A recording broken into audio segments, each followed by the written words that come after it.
Yeah, so I read that before you do the ayahuasca, you should have like a reason to do it, uh, like a clear incentive of why or what you want help with. Like an intention, yeah. Yeah. Yeah. And here are my actual notes Okay. that I wrote down in preparation for this. When was this? This is the month and date? Year? September 2019. Okay. Yeah. Feel lost, no sense of direction, borderline suicidal, like what's the point? What am I supposed to do? No goals or ambitions. Heavy drinking problem, caused a lot of pain and suffering and almost killed myself because of it. Failed business idea, feel like a complete failure and I can't let it go. Terrible at asking for help. And then jiu-jitsu, like I'm super anxious before every class, like every time. Like I was starting to train in Holland with Sander, but I still got this like really anxious before each class. So I just wrote it down, just something to, because I didn't really know what to write.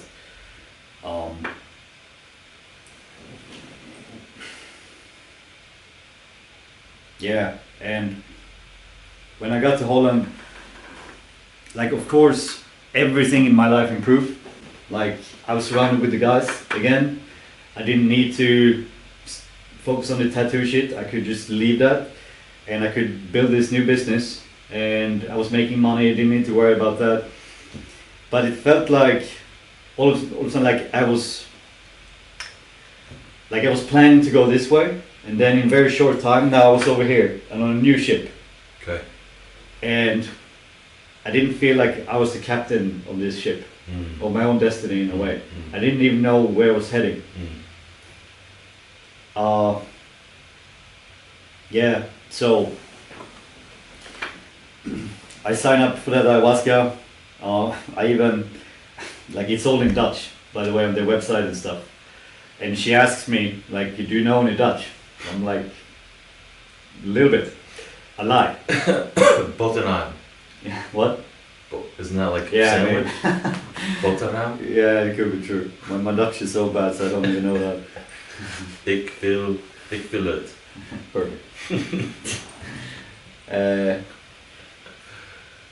Yeah, I lied to her so that she would think that I know more Dutch than I do. Okay.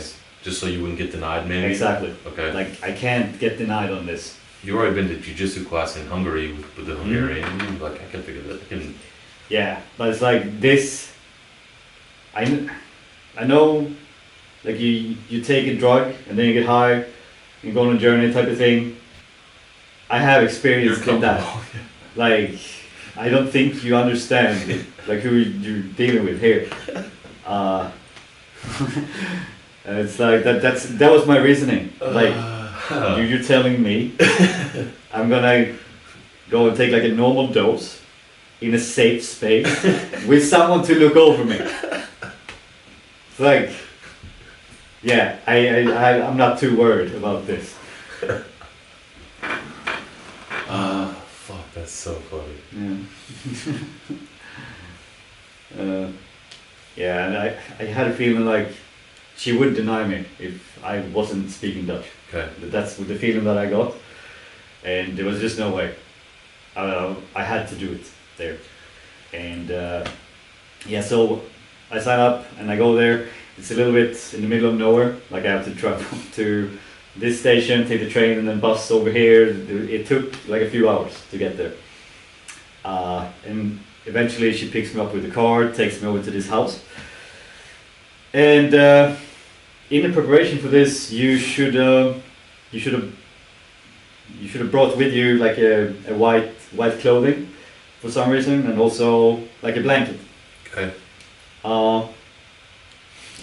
And I did. I had my like jiu-jitsu white gi pants and a white t-shirt and a hoodie, and also a white blanket that I bought just for this purpose. Okay.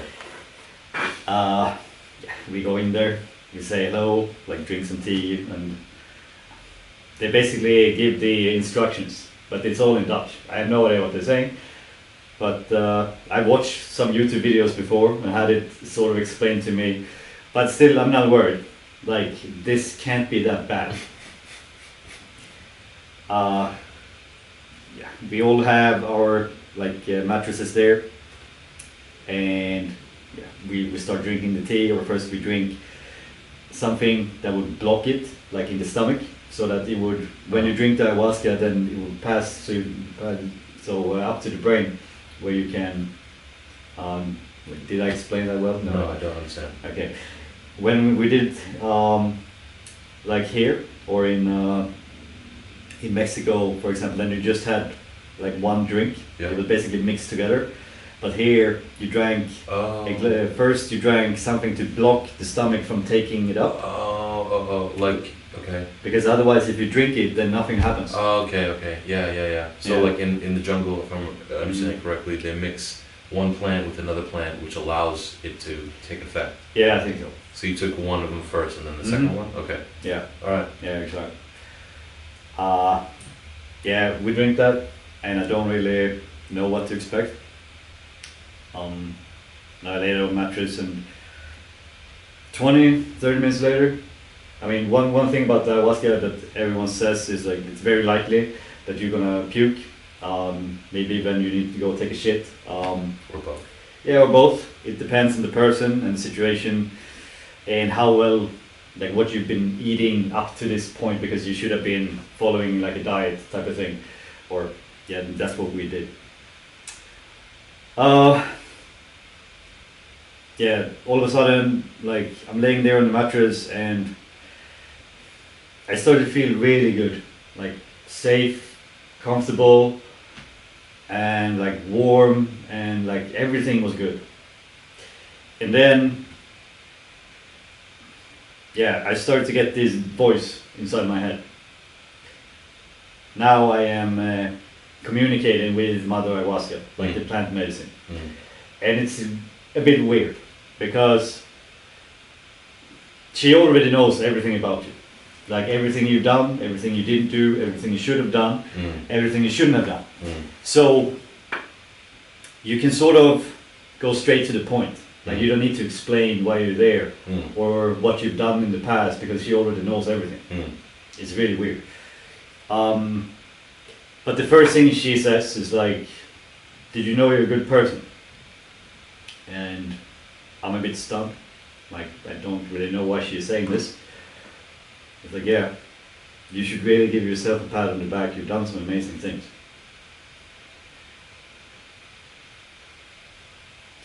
And then we started looking at some memories, things that I've done. Like it could be like winning a tournament when I was playing football, a nice goal that I scored. Counter-Strike when I was like murdering the whole of the team, or when I was helping a friend in need, and I let him sleep on my mom's couch, or like, yeah, you've done some amazing things, like your heart is in the right place, you should really give yourself a pat on the back. And then it was like, I got split in two, where next to me was this other part of me who, yeah, he was basically broken, beaten down, and sad. You can just see him basically like a dead plant, almost.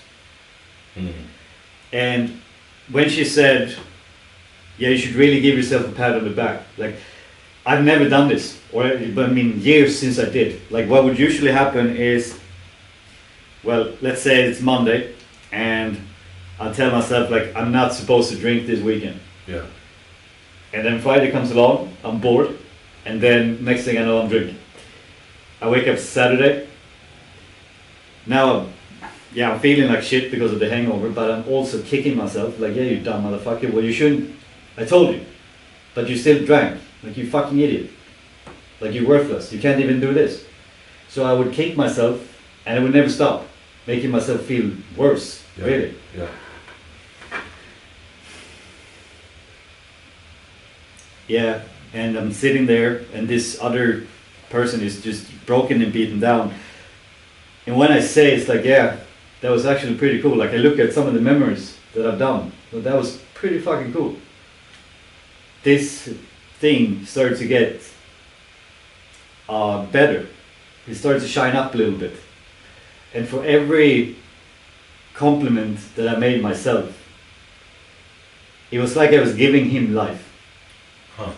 Yeah, so it was like I was pouring water and sunlight on a plant, and all of a sudden it was just blossoming up. And that's something that I've done my whole life. Like I'm beating myself down. Yes. Like I could do 100 things and 99 well, but that one thing I would replay it a million times in my head. Yes. And never stop. Yes. And now I didn't know how bad it was, because I was already feeling shit, but I was making myself feel worse by beating myself up over all of these things, like every single day. And yeah, it felt so incredibly good to just get that compliment from myself. Like, what you did here, that was actually really good. That was amazing. You did that. I've never done it. Giving myself a pat on the back like that. Yeah, and then we started talking about like the tattoo idea, and yeah, she says one sentence. Like up until this point, I've been feeling like shit over it. I'm feeling like a loser. I'm worthless. I'm stupid. I can't figure this out, and I keep saying this to myself over and over. About the tattoo? No, yeah, about the tattoo business I had. Oh. Yeah, like I couldn't figure it out. Okay. I tried for 18 months. I'm such a fucking loser. And then she says one sentence that, yeah, made me get over it and never think about it ever again. She said, if it would have worked out, then Tim would never have offered you to come work with him. Because he would have thought that you were already good. Yeah. You didn't need this. Yeah. And if you think back to in 2016 when you were doing well, you were always looking for others to work with. Like you didn't really enjoy working just by yourself. Like you've always been a team player. Mm-hmm. Mm. Yeah. And then I stopped feeling bad about it. I moved on, like instantly. Mm. And same thing with the giving myself a pat on the back. Like I stopped beating myself up instantly. Like instead of making myself feel bad, I could make myself feel better. Like I'm running on the treadmill, like 5 minutes left, like you got this. This is easy for you. This is no problem whatsoever. You know, I can say this instead of you're never gonna make this. Mm-hmm. You know? Yes.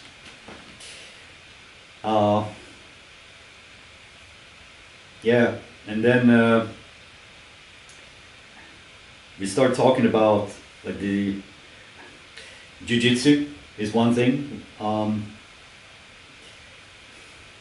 Like there's absolutely nothing to be anxious about. In fact, like it's probably one of the safest places in all of Rotterdam. Like no one can go in there, and like if someone would go in and try to rob that place, they're fucked. You know, a bunch of killers everywhere. And it's such a beautiful sport. Like you go in there, you shake hands, and out of love and respect, you teach each other to become better people with violence, controlled violence. And after that, yeah, I wasn't anxious before the jiu-jitsu class anymore. I saw it as a way for me to help my brothers and better myself with this. So I just like stopped feeling anxious. Wow. Yeah. Yeah, and as I'm laying there on the mattress, I'm having my shitty blanket with me, like on me, and it's really short. It doesn't cover whole me, and it's also holes in it everywhere, and it's like in end of September in Holland, so we're starting to get cold in this house. But yeah, I'm laying there and shivering, and she tells me it's like you can probably ask someone for a blanket. It doesn't have to be that hard. I'm like, no, I brought this fucking blanket. It's my own fault. It wasn't strong enough or something? Like not warm enough? No, it wasn't warm enough. Like I was shivering. Okay. And I would rather lay there and freeze than to ask for a blanket. And we're sort of arguing about this. It's like, it doesn't have to be hard to ask for this. I'm like, no, I won't do it. I would rather freeze. And then all of a sudden, this woman comes over and she throws 2 blankets on me because she's been seeing me later and shiver, like just like this. And Ayahuasca is like, see, this person doesn't even know you, and she would love to help you. Mm. And it doesn't have to be hard. Mm. So now it's the first time in my entire life where we're bringing this to surface. Yeah. The whole how to ask for help. Mm. Because as we've heard, it's something that I've had problems with since I was a child, 5 years old maybe.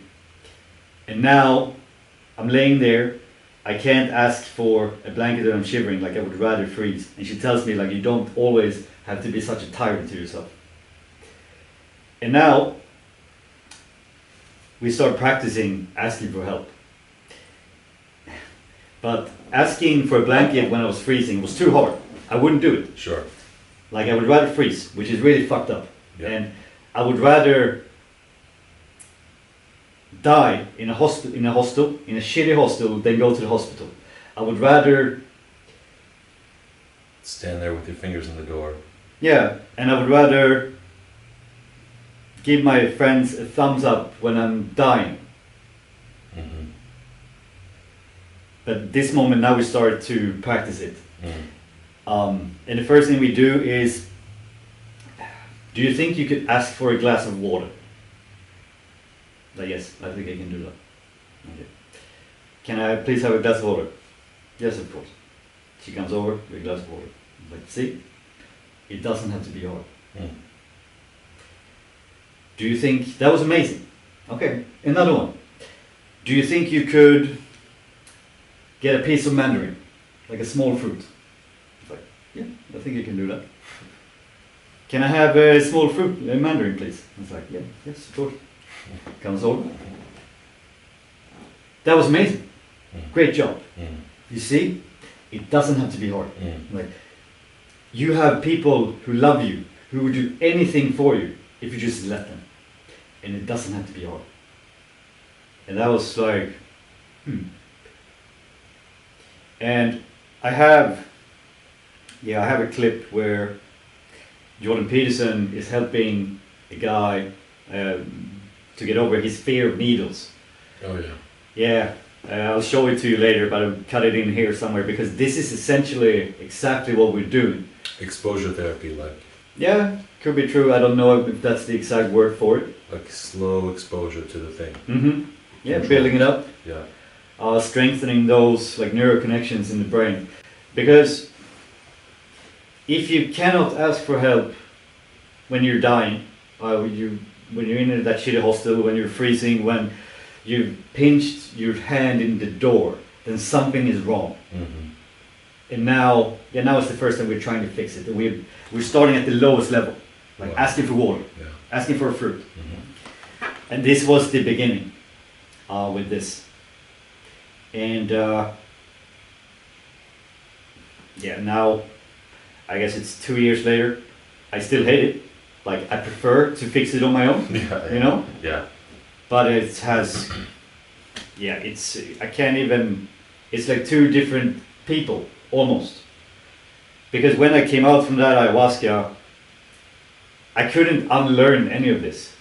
And now, we started the journey with water and fruit and some other things, but now, let's continue this. Mm. So it could be Sander going to the cafeteria, can you also grab me a coffee? Mm. Mm. Like, yes, of course. Mm. Like, and every time, still to this day, I hear that voice.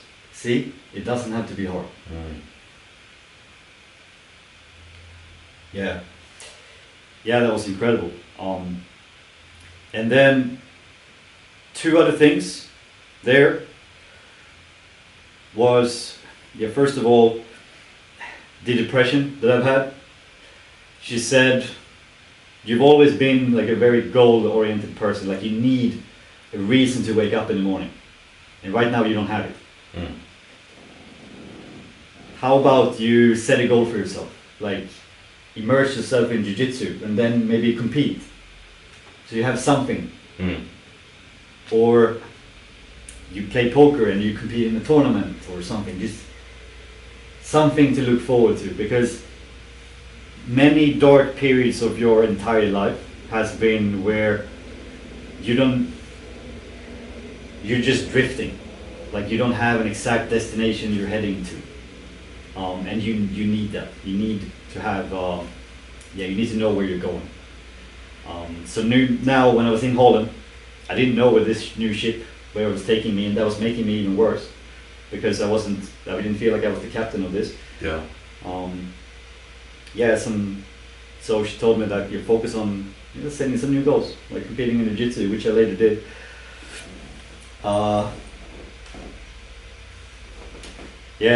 And one of the last things we talked about was alcohol, and she was like, "Are you ready for this?" I was like, "No, I went way with. I need to give me a drink first." Yeah, I need to go take a piss first, and then I come back and she's like, "Okay, you're ready." I'm like, "Yeah, I'm ready. It's not as bad as you think." And I was very shocked to hear that. And she's like, "Yeah, you should really give yourself a pat on the back, because you're already doing much better than you used to. Like, look at what you did in 2014 in Budapest. You were drinking 5 days a week. Look at what you did in Costa Rica 2016. Right now, like, you're training jiu-jitsu, you're doing well with work, you're getting creds by your team about how well you're doing. Everything's working." It was still affected me really bad mentally, like for 4 or 5 days, as I've said. Yeah. But I was making it work still. And she said, "You might not need to, or you don't need to quit now, but how about you have it as a celebration? Like, you achieve a goal and then you celebrate it with your tribe and with the people you love. Because you come from a heavily drinking induced culture. Everyone drinks, and it's just something you do. So you might not need to quit it like completely right now, but have it as a celebration." Yeah. I was like, "Okay, yeah, that sounds good." I came out of that ayahuasca ceremony and I felt amazing. I wasn't depressed, I wasn't sad, I got clarity, I got meaning, and I knew exactly what I needed to do. And I was so happy afterwards too. Like, so happy, happier than I've been in years. Yeah, before we end this video, I quickly want to talk a little bit more about this ceremony. Like, it was amazing. Just what a change it was for me. Me coming in there, just so depressed, suicidal, thinking about killing myself like every single day, and being depressed and living in a dark hole for like 2.5 years. And then right after, just like getting clarity and meaning and realizing how great my life was and getting appreciation for it again. Like, I came out of that ceremony just so happy, and I knew exactly where I was going and what I was going to do with my life. And I just got so excited about life again. And I could never in a million years imagine that it would work so well, especially thinking about just how bad my situation were when I came in. Like, my 2.5 year long depression just gone completely overnight. And yeah, I became happier than I've been in years. On this image, you can see how it looked when I got split in two, and it became so evident to me just how poorly I was mistreating myself and what a tyrant I was. Like, I would do anything for my friends and family, like anything at all, but I wouldn't lift a finger for myself because I absolutely hated myself, and I was doing things that made me disgusted and made me hate myself even more. Like, for example, with the drinking. But I had no empathy or understanding just of what I was going through, like, at all. I was picking on myself and making myself feel worse. But after seeing this, it became so clear that life is hard enough as it is, and you go through breakups, perhaps you lose your job, you move away from your friends and family, and perhaps you lose touch with them. You suffer from a terrible disease or illness, you get injured, or perhaps worst case scenario, like you lose a loved one and you suffer from grief. Like whatever the case may be, life is going to hit you hard. But there is absolutely no reason to make it harder on yourself by being a tyrant to yourself and not treating yourself with kindness. And you should definitely be self-critical of yourself and always learn from your mistakes and be self-aware so that you can become better. But there's one thing of talking to yourself negatively and positively. Like you have the choice of telling yourself that you can never achieve this promotion, that you can never get a great partner, or you can never get in shape. Like that is a choice that you can have inside your mind. But you can also tell yourself that you deserve these things, that you are good enough for it, and that you can do it because you are a great person who deserves to live a happy life. Like these are all choices that we have inside our minds to treat ourselves with kindness and positivity instead of negativity. And one little thing that Ayahuasca told me also, that I forgot to mention, is that she told me that I should bring my girlfriend that I left in Budapest. Like I moved from Budapest to Rotterdam to come there and work. And initially then we weren't sure what to do, or I wasn't really sure what to do mostly. But Ayahuasca told me during the ceremony, it was very short, that I should bring her to Rotterdam also. And in the following months then she decides to move to Rotterdam also. Just something to quickly mention that plays in with the story.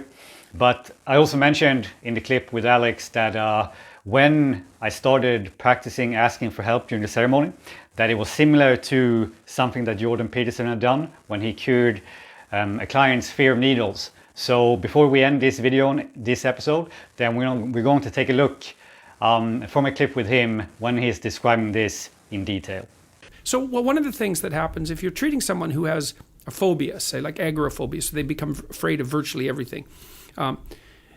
Maybe they're afraid of an elevator. It's one of many fears. And so you think, well, and they're afraid of an elevator because they've actually gone in elevators and had panic attacks. So it's weird because what you do to cure them is to get them to go in elevators. And you think, well, wait a second, that's actually what caused the problem. So how can getting them to do that again make it better?